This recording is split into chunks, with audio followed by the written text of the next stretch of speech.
Hi, I'm your OVI Master, Christian Enrile, and welcome to OVI's Frequently Asked Questions. Ang unprovoked murder and assault ay isa sa mga limitations ng ating Seal Pro coverage, whether that's a Bronze Seal Pro, Platinum Seal Pro, Kabayan Bronze, or Kabayan Platinum.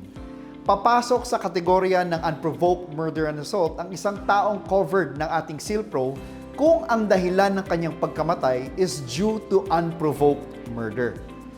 Ang ating Bronze Seal Pro coverage ay merong 125,000 benefit value of unprovoked murder and assault. Ang ating Platinum naman po ay merong 250,000 benefit value. Now what happens kung ikaw naman ay naging double Platinum? Ibig sabihin yan, ang 250,000 benefit value ng Platinum ay madudoble po na magiging 500,000. At kung ikaw naman ay naka-triple Platinum or tinatawag nating Max Seal, ang iyong benefit value ng unprovoked murder and assault ay matitriple din. So from 250,000 pesos times 3, that's a total of 750,000 pesos benefit value ng unprovoked murder and assault under triple Platinum.